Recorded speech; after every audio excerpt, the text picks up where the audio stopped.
যার হাত ধরে তৈরি হয় বেঙ্গালুরু শহর। বেঙ্গালুরুর যে কোনো কোথাও যাও না কেন, ক্যাম্পেগোড়ার নাম অবশ্যই চোখে পড়বে। সেটা বাস স্টপেজ হোক বা এয়ারপোর্ট বা মেডিকেল কলেজ, এই নামের লিস্ট কিন্তু শেষ হবেই না। কে এই ক্যাম্পেগোড়া আর বেঙ্গালুরুর জন্য তিনি কেন এত ইম্পর্টেন্ট? শুরুর পূর্বে সবার কাছে একটা বিশেষ অনুরোধ, যদি ভিডিওটা ভালো লাগে অবশ্যই লাইক এবং সাবস্ক্রাইব করে আমার পাশে থাকার অনুরোধ রাখলাম। এটা তোমাদের জন্য তো একদমই ফ্রি, কিন্তু এটা আমাকে এগিয়ে নিতে অনেক অনেক সাহায্য করে।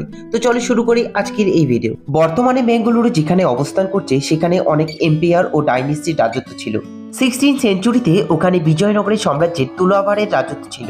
আর এই বিজয়নগরের ভিতরে লোকাল চিফ ছিলেন ক্যাম্পেগোড়া, যিনি হয় বেঙ্গালুরুর ফাউন্ডার।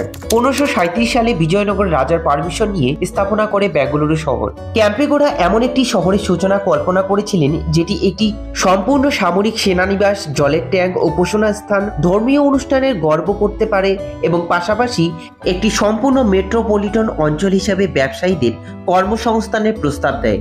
বিজয়নগরের রাজার কাছে তার পরিকল্পিত সম্বন্ধ রেখেছিলেন। ক্যাম্পেগোড়ার পরিকল্পনা অনুসারে শহরটিতে 8টি দরজা এবং প্রশস্ত রাস্তা সহ একটি লাল কেল্লা দিয়ে গঠিত, এবং যা বর্তমানে অ্যাভিনিউ রোড, কেয়ার মার্কেট ও মালেশ্বরম জুড়ে বিস্তৃত। ক্যাম্পেগোড়া শহরে প্রচুর ট্যাঙ্ক তৈরি করেছিলেন। তিনি শহরের ন্যায়সঙ্গত রাজস্ব আদায় করেন। ক্যাম্পেগোড়ার শাসনকালে কৃষিবিদ এবং বণিকরা নির্ভরভাবে কাজ করবে এবং উন্নতিকে স্বাগত জানাবে। একটি গ্রানাইট টিলার উপর একটি সুন্দর ওয়াচ টাওয়ার স্থাপন করা হয়েছিল, যা লালবাগে অবস্থিত।